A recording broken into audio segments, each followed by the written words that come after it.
people do, they always have a reason. They may not be aware of the reason consciously, but there's always a reason. If someone tries to commit suicide, there's a reason. If someone tries to hurt someone else, there's a reason. If someone is willing to work 18-hour days, there's a reason. If someone doesn't want to work, there's a reason. Now, here's the good news. Having dealt with literally tens of millions of people from hundreds of countries, or more than 100 countries to be accurate, I could be an idiot at this point and have to see there are patterns. There are patterns that'll make you angry and patterns that'll make you sad. There are patterns that'll excite you. There are patterns that'll make you grateful. There are patterns that'll make you completely worried all the time. There are patterns that'll make you feel so absolutely certain you can run through an effing wall. Once you know what the patterns are, you can get rid of the ones that don't work and adopt some of the ones that do more often. And that's a good part of what we're going to do the next few days to give you perspective. But the most important pattern to understand is why people do what they do. So as I told you, I've had a unique gift. I've had the chance to travel the world at this stage of life where literally the world is available to all of us in a few hours. But what I want you to understand is everybody has a reason for what they do, but the good news is there's only 6 reasons. There are lots of different stories, but I can tell you by experience being around the world, there's only 6 reasons. And those 6 reasons are called the 6 human needs. And I'm going to walk you through these. Now, I need you to manage your state for the next few minutes because we're going to go a little deeper on content, but we're going to do it only so in the future for the next 3 days when somebody stands up, you're going to look at them and you're going to go, what's driving them? And I'm going to ask you, which of these needs are driving them? Because once you know what drives somebody, you know how to meet their needs. Or you can predict their behavior and see whether or not they're the right corporate match, personal match, intimate match, because you have to understand it. So what are these 6 needs? They are not goals. They are not desires. If you travel with me around the world, you'll see every culture has different goals. Everybody has different desires, but we all have the same needs. What are they? Number 1 is the need for certainty. Certainty. Now, what the hell is certainty?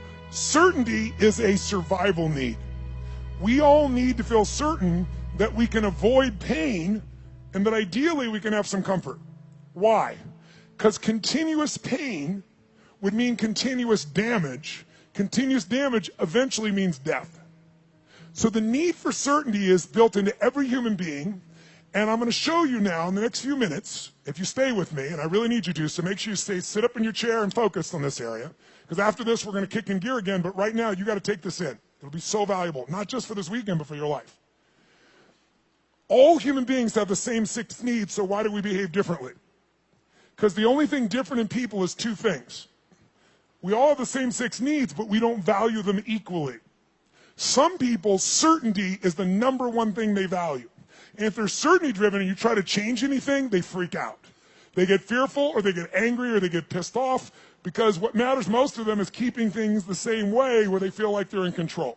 Raise your hand if you follow. That's an example. Some people, they value love much more than certainty. Some people value certainty more than love. So even though they love you, if they don't feel certain, they won't open completely. Right? Just as one example. So the difference in people, we all have the same 6 needs. The difference is which of the top 2 you value most out of these 6. Because these top 2 determine your direction in life. And direction, if you keep moving in direction, it leads you to an ultimate destination or destiny. So we want to understand what your top 2 needs are. And same thing with other people. This weekend, when somebody stands up, often I'll say, what's driving him right now? And I want you to see, within a very short time, 8,000 people from 44 countries will all be saying the same thing. Because it'll be that obvious to you. You'll be a practical psychologist by the time we're done here. So now, if we know what these needs are, and a person values them differently, we also have to find out 2 people could have the same need, but they have a different belief about what it takes to be loved. Or a different need about what it takes to be certain. Some people to be certain need $10 billion. Some people to be certain just need to pray to God. Some people to be certain need to feel like they have 3 perfect children and they're there every day. Some people that feel certain because I've always figured it out. I don't know what's going to happen, but I know I'll figure it out because I always have. You can get certainty from your past. You can get certainty from God. You can get certainty by working out intensely. You get certainty by eating food. Too much food especially will put comfort in your body. If you overeat, all the blood goes in your stomach. You start breathing again. So we all need certainty. The only question is, it number 1, 2, 3, 4, 5, or 6 on your list? And the second question is, what does your brain say has to happen to be certain? Some people have certainty that's impossible to meet. The young lady over here who was sitting in the chair before we intervened had a blueprint that's never going to be met. It literally would make her unhappy regularly. So we got to know what needs you're after and what's your blueprint. How many get a feeling, at least, when I'm explaining it right now? It makes some sense to you. Say, I. Awesome. So the first need is certainty. How can we meet our need for certainty? We can do it in ways that are positive, neutral, or negative. I can get certainty in a heartbeat if all I want to do is get really pissed off and freaked out about something. When you get angry, do you get certain, yes or no? You better believe it. So some people get angry all the time because it's their way to get certainty in a life that's uncertain. It has all kinds of negative side effects, but it works in the moment. So listen to me now. Most people meet their needs in a way that works in the moment, but not long term. So they feel good for a short time, like a sugar high, and then they drop emotionally, and they got to do it again, whether it's food or smoking or drinking or whatever it is. So you can meet your needs in positive ways, neutral ways, or negative ways. So if I came along here and I said, what's your name, sir? Chase. Chase, I want to make a deal with you. How much do you weigh? 246. We're going to weigh you in 5 minutes. He says he weighs 246. If you're within that range, I'm fine. Here's my deal. I'm going to put $50 million US cash tonight into an escrow account for you. They're going to weigh you. If you lose 50 pounds tomorrow morning by 8:30 a.m., you will receive that 50 million, otherwise they get it back. Can you do it? Yes or no? No? Sure you can. Take off a leg, take an arm, we can get your ass there. There's no question, Chase. Is the goal obtainable? Yes or no? Is it achievable? Is it obtainable? Yes or no? But it's not sustainable, and that's how most people meet their needs. They use a drug or alcohol or food or cigarettes or something to get comfortable, to get certainty back. But the problem is it has side effects long term. Works in the short term, doesn't the long term. Raise your hand if you follow. Say I. So you could get certainty by overeating or smoking or drinking. What happens when you smoke a cigarette? Take a deep breath in and you blow it out nice and long and slow, full exhale. When most of you are stressed, how many have noticed that you either stop breathing or you breathe really shallow? How many have noticed this in the past? So you smoke a cigarette, and in the moment, it meets your need for comfort and certainty. It's killing you, but it works short term. That's how most people live their life. You can get certainty by working out. If you go on a run really intensely, or you go lift weights, and you push yourself, and all that blood starts pulsing through you, do you feel certain, yes or no? And what's the downside? Zero. So there are ways to meet your needs that are empowering, neutral, or disempowering. The parts of our life we don't like are problems. Why would we keep a problem? We're all capable of solving it. Why would we keep a problem? The only reason you have a problem that's stuck around is because it meets some of your needs. Not all of them, or you wouldn't want to get rid of it. But enough of them that it makes it hard to give up. It's kind of like, who's ever been in a relationship way too long? Let me see a show of hands. And how many knew it was wrong while you were there? Let me see a show of hands. So why the F did you stay there? Because of the uncertainty. Because, well, I'm not thoroughly happy. I'm kind of unhappy, but I might be worse if I was totally alone. What if this is the best one I'm ever going to get and I screwed it up? But what happened was most of you had that feeling, talked yourself back down into the relationship multiple times until one day you hit a threshold where your brain went, it was painful in the past, it's painful in the present, it's going to be painful in the future, I'm out of here. Who's done this before? Say I. So there is a threshold that we can find, and if we find that threshold, we can break through it pretty damn easily. We can shift, we can get to where we really want to go. So what I want you to get is, of these 6 needs, we all find a way to meet them. The only difference, again, is which are your top 2 out of the 6, and I've told you certainty so far.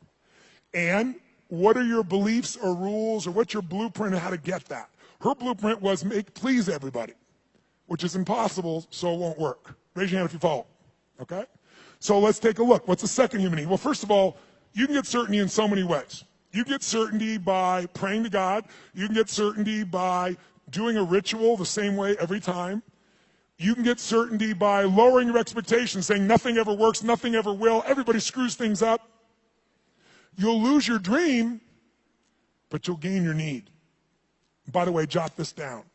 People will give up their goals and dreams to meet their needs. People will give up their goals and dreams. They'll even give up their own values to meet their needs. I'll give you an example. How many of you in this room consider yourself to be an honest person, very honest person? Raise your hand if you consider yourself to be very honest. Raise your hand nice and high. Okay, drop your hand. Raise your hand if you lie. Let me see your hands if you lie. You can explain this to me, will you? Here's how it works. See, in your mind, you know who you are. Why would someone lie who values honesty? No one told you to be honest. You want to be honest. Because if you think being honest is going to cost you one of your needs like love or certainty, you'll lie. You'll call it a white lie, but you'll lie. Who knows what I'm talking about? Now, there's some people that never lie because they value certainty of always telling the truth so much. Right? It has to do with their rules or their belief structures. Does this make sense? So tell me something. You can meet the need for certainty so many ways, right? So here's the question. You can go ahead. Here's the question. What if you were certain every moment of your life what was going to happen before it happened? What if you knew what people are going to say before they're going to say it? What if you could feel what they're going to feel? What if you knew every moment before it happened what people are going to say and do? In the beginning, that would feel really exciting. But after a while, if you know what's going to happen, when it's going to happen, how it's going to happen, tell me what you're going to feel after a while. What are you going to start to feel? Tell me. What? Bored out of your mind. That's why God, in her infinite wisdom, gave us a second human need. And that second human need is uncertainty. We have a need for uncertainty. We have a need for surprise. We have a need for variety. In fact, what's the phrase? Variety is the what of life? Spice of life. Now, how many of you in this room, raise your hand, how many of you in this room love surprises? Raise your hand if you love them. Say I. Bullshit. You love the surprises you want. The surprises you don't want, you don't want. You call them problems, don't you? So don't tell me you like surprises. You like the surprises you want. Here's my point. Can you meet more than one need with the same action or emotion or belief system? Yes or no? Write this down. Anytime your mind perceives that doing something,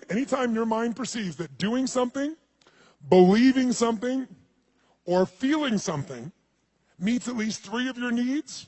So anytime your mind perceives that doing something, feeling something, or believing something meets at least three of your needs, then you will become addicted to that thought, that feeling, that emotion, or that action. You can be positively addicted or negatively addicted, but you're going to be addicted. Anytime your brain perceives that something you believe, do, or feel meets three of your needs, you'll get addicted to it. Now, I'm going to show you why this is important. Let's look at two needs for a second. Is it possible to meet your need for certainty and uncertainty simultaneously, even though they're opposite needs, yes or no? I'll give you an example. Who here has ever rented a movie that you've already seen? Let me see a show of hands. Get a life. Now, I've done it too. Why would we rent a movie we've already seen? We'd rent it, why? Because we've seen it before, so we're certain it's good, and we're hoping it's been so long we forgot enough it'll be variety when we watch it again. Who knows what I'm talking about here? Say I. So you can meet both needs, but if you meet three needs, you'll become addicted to that behavior. Whether it's a good behavior or bad behavior, doesn't matter. It'll be a positive addiction or negative addiction, but you'll be addicted. So let me give you, how do you get variety? You can get variety in positive ways, negative ways, or neutral ways. You can get variety by learning, growing, taking on a new goal, a new challenge. You can get variety through a conversation with a friend. You can get variety by praying to God. There's so many ways to get variety, aren't there? But you can also get variety in negative ways. You can smoke a joint, and maybe that's not a negative way, but it sure will change your state. But it has side effects, right? During that time, you're not going to function maybe at the same peak or understanding. Or some people use other things, cigarettes, alcohol, anything. There's so many ways to get variety. The question is, are your ways positive, neutral, negative, or empowering? How many follow? Because we all have ways of getting that variety, that uncertainty. So here's what I want you to do. Third human need is significance. The need to feel unique, the need to feel special. Yes, I hope that picture makes you feel special. Okay? The need to feel unique, special, important. Who has the need to be needed, to feel special, unique, and important? Who do you think has that need? Who has it? Tell me who. What about people who say, I don't want to be special? Do they still want to be special? Yes or no? You bet your ass they do.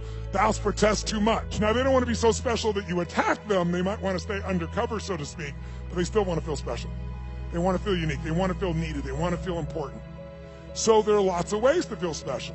You can do it by working your ass off, taking huge risks and achieving something to feel special, or you can tear down everybody else that's trying to build something. Because there's two ways to have the tallest building in town. One is work your ass off, take risks, build the tallest building. The other one is blow up everybody else's building. And by the way, which one's faster? Which one's easier? Which takes less intelligence and less money? Tearing shit down. It happens faster. So that's why we've always had violence, and we always will unless there's a consciousness change. If I live in a tough part of the community, I'm in the hood, and you can walk through my community and you don't notice me, and I feel insignificant, I might take things into my own hands to feel significant. If all of a sudden I put a gun to your head, tell me on a 0 to 10 scale, how certain am I you're going to respond to me now when I put that gun to your head, 0 to 10? 10 is absolute, 0 is not at all. Where would you put it? Quick. Yeah, 100. Is it true? But also, when I put my gun to your head, how significant am I to you in your life, even if you didn't know me a minute ago? If I got a gun to your head, how significant am I, 0 to 10? 100. I'm the most significant thing in your life, and a moment ago you didn't know I existed. And I don't need any intelligence, I don't need background, I don't need education, all I need is a gun and the will to do it. Oh, by the way, just in case there's not enough there to be an addiction, when I put that gun to your head, every time that happens, it's going to be a different game. I know you're going to respond to me, I know I'm significant, but what you're going to say and do is different, so I get variety. So you meet 3 needs, but violence doesn't end there. Because the 4th human need is connection and love. And most people are too afraid to love because they've loved and been disappointed, or they've loved and then lost the love, and it was so painful that now they settle for the crumbs of connection because that's safer. So it's a form of a need, but a low level of the need, but it's still part of the need, and we got to meet it. So if you're going for connection and love, if I cut my gun to his head, on a 0 to 10, I'm a 10 of certainty, I'm a 10 of significant to him, I'm going to have a ton of variety. But are we also connected in a sick way, but deeply connected in this moment? Yes or no? On a 0 to 10, how much connection is there between our lives at this moment when I put the gun there? 100. How many follow this? Say I. So violence meets 4 of the human needs, and that's why we've always had it. That's why ISIS exists. That's why people do the stupid things they do, is they do it to try to meet their needs. The biggest cause of violence, though, if you'll notice, is 95% of the time when it's a terrorist, it's a male. Why is that? Because in the human nervous system, if you're masculine, testosterone is probably large in you. Whether you're a man or woman, if you're more masculine, you got a lot of testosterone. Testosterone is about dominance. It's about significance. It's about domination. And the higher that is, the more they want it. If they look at their life and they're not dominating, and they get really frustrated, they'll do a final act. Men will die for significance. Women will die for love. Now, some men will die for love too, so you know. But biochemically, a female is wired to be able to nurture and to support human beings. We wouldn't exist if it wasn't for every woman in this room, because we all came through one and we wouldn't exist. There's no man that can make this happen. But the women have, and the reason is because they have that connecting power as their strength. Now, can any man become more love-driven? Yes. Can any woman be more significance-driven? Yes. But our biochemistry leads us that way, which is why a terrorist will come up and do what they're doing and kill someone, because all they give a shit about is domination, is that I'm significant. And they want certainty in a world where they feel uncertain. And they want variety in a life that is incredibly boring in the middle of the fucking desert where there's nothing. And no one's working, where you got 30% of the population unemployed. What am I going to do, work at McDonald's or go kill people? Kill people feels more exciting right now. How many follow what I'm talking about here? Say I. Now, can you get significance in positive ways? Of course. You can be significantly more generous than anyone else, and that generosity gives you a sense of significance because you know you're really a giver. You're not trading, you're not exchanging, you really are giving. And it makes you feel full. It makes you feel significant because you know the truth. No matter what you tell people verbally, you know what's true inside. And no one can mess with that. You can get significance by the way you dress. You can have significance by having more tattoos and earrings in more locations than any of us want to know. But the bottom line is you can know more about box scores and sports to be significant. Everyone finds a way to be significant. Most people find a way to be significant by having a significant problem. Why?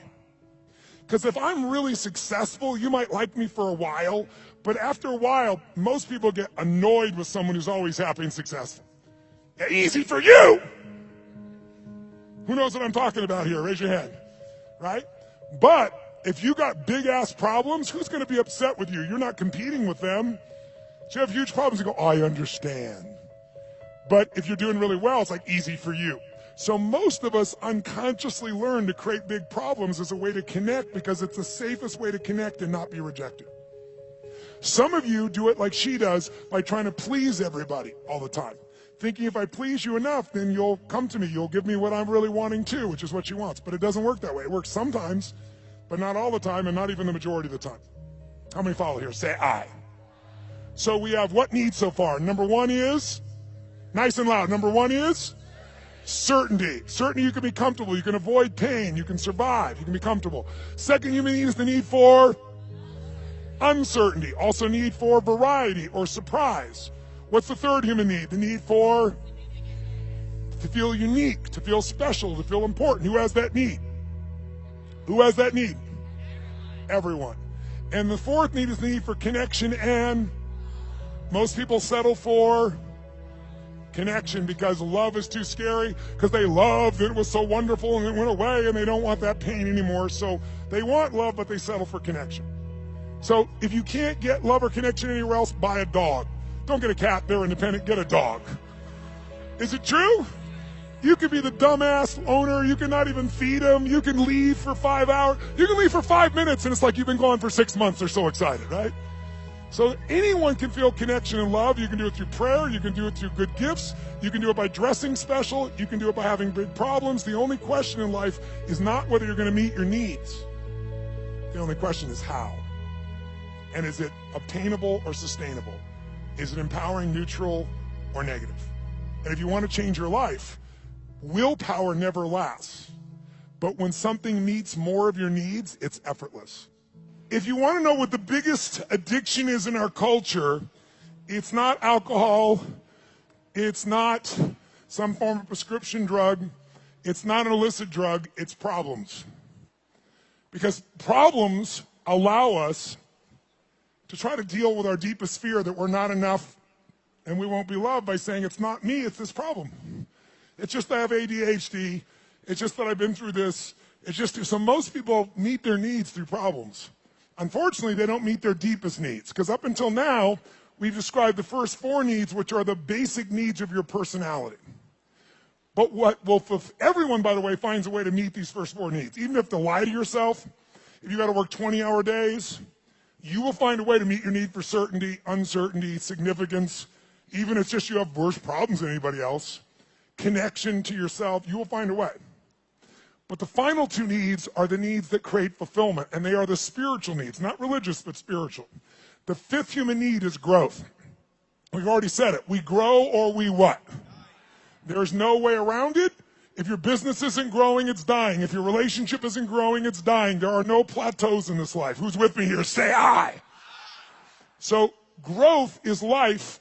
And if you want a one-word key to happiness, I'll give it to you right now because it's real obvious having worked with millions of people. Progress equals happiness. If you're not even where you want to be, you're still overweight, you're still financially struggling, you're still not where you want to be in your career, but you start working out. You haven't lost the weight yet, but you start feeling better, you start making progress. Or you start to change that business. Still not there yet, but you're making progress. Or change that relationship, or change your body, or change your health. Anytime you start making progress, your happiness will go through the roof. Anytime you achieve things and you don't set up something new to go for quickly, you'll lose momentum, and in a short time you won't be so happy. Because the law of familiarity will come in, and this thing that once was this big dream will now just be something that you're used to. So the purpose of a goal is not to get the goal. The purpose of a goal is who we become to achieve it. What you get will never make you happy. Who you become will make you very happy or very sad, depending upon how you approach it and what you do with your life. So our approach here is we want to grow. And then the sixth human need is the need for contribution, the need to step out of ourselves. See, how many of you in this room, when something great happens, how many of you can't help yourself, you immediately want to share that with somebody you love? How many immediately that's your first thought? Say, I. Why? Because you can only feel so much yourself. I don't care if it's sex, drugs, rock and roll, whatever it is, there's only so much pleasure you can internally have. You want to share that concert with someone. You want to share that experience with someone because by sharing it becomes more. It's more than just you. Growth and contribution are our fifth and sixth needs. They are our spiritual needs. They are the needs that fulfill us. Everybody finds a way to feel somewhat certain, some variety, some significance, even if they got to tear people down, some connection. But very few people grow continuously and contribute continuously, which is where all the joy is. How many follow here? Say I. So we're going to make a couple distinctions. But first of all, can you meet somebody and in a few minutes start to pick up which needs might be driving them most? Yes or no? Yes or no? Of course you can. In fact, I'll give you an example. I was flying, I don't know, this was probably 5, 6, 7 years ago. I was flying this small plane across the country, and I was being the pilot. And I landed in Kansas City. And I landed in Kansas. And I'm in this little airport in Kansas, and I get out of the plane, and this young man comes running out, and he's like so enthusiastic and so, just such a sweet, good soul. You know, you immediately got a great hit off this kid. And he says, what can I do for you? I told him I'm just flying through. I just need to refuel.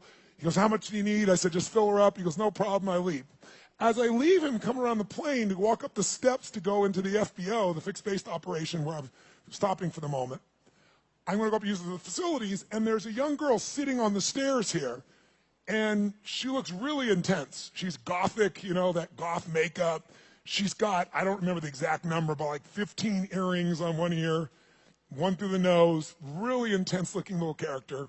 So I noticed her on the way in, and as I walk up the steps, I walk by her and go inside, and when I came back out, the steps are really wide, so I sat on the step just beside her. She's like one person away, and she looks up at me and goes, what do you want?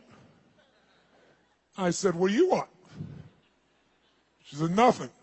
I said, nothing. And then we just sat there. She was like, in her space. And I said, actually, there is something I'd like to know. I said, you don't have to tell me, but I'm going to leave here in a few minutes. You're never going to meet me again. Is that your boyfriend out there? She goes, well, sort of. Like she wants him to be, right? I said, oh, that's nice. I said, he seems like a really, really nice kid. He's not nice. He's strong, she tells me. I said, okay, well, I think he's strong and nice. She said, well, maybe he is. I said, I'm going to leave in a couple minutes, but I'm just curious. I said, how old are you? She goes, what does it matter? I said, it doesn't, and I'm about to leave, so why don't you tell me?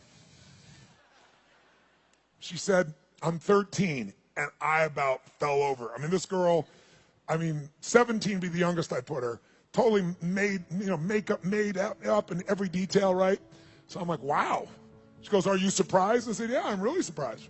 She goes, did you think I was older? I said, yeah. I said, and that kind of saddened me a little bit for you. She said, what? I said, I don't know. I said, I'm curious. I'm going to leave here in a few minutes. And she goes, you're curious about a lot of things. I said, I am. I said, how come, and I'm making up the number, it may have been 13, but it was more than 12. How comes 13 or 15 earrings? And she says to me, because everybody else has 5. Now, if I don't tell you anything else about this young lady, what would you say is the number one need that's driving her at this stage of her life right now? Nice and loud, go. Which one, nice and loud? How many said significance? Raise your hand. Absolutely right. You can see it easily. But people are driven by more than one thing. And as I'm watching her in this really tough-ass approach and thinking about how she's adapted to be unique and significant, I look down and I see she has a keychain, and it's a Tigger keychain. You know Tigger, the Disney character, Winnie the Pooh Tigger. And I go, cool keychain. And she goes, yeah. And all of a sudden I saw a little girl there for a second. And I said, Tigger, I said, where'd you get that? She goes, well, my dad got it for me. And all of a sudden, there's a 13-year-old girl there. It's totally amazing. And I said, really? She goes, yeah, I really love Tigger. I even have Tigger curtains, and I have a Tigger sheets. It's embarrassing, but I love Tigger. So tell me something. this woman's need. She meets her need for significance by doing what? Being gothic, being different than everybody else, 15 earrings, tough ass, makeup, but she's still a little girl and she has another need called certainty and comfort. And where does she get that? Tigger and her dad. And you can see it right there in front of you. After this weekend, you will never see the world the same way if you stay awake. Instead of seeing people's behaviors, you're going to see their attempts to meet their needs. And when people do stupid things, they're just starving to meet their needs, and they're finding something that isn't very effective, or it's effective short term, but hurts them long term. And because you've done this, you can have compassion. How many of you have something on your list, more than one, where you're doing dumbass things to meet some of your needs, and even though it doesn't meet all your needs, it meets some of them, and so you keep doing it? Let me see your hands here. Say I. So we want to shift that. The Tony Robbins podcast is directed by Tony Robbins and hosted by Anna Jorg. Carrie Song is our executive producer. Tyler Culbertson is our associate producer. Jamie Carvajal and Adriel De La Torre are our digital editors. Special thanks to Diane Adcock and Mary Buckheit for their creative review. Copyright Robbins Research International.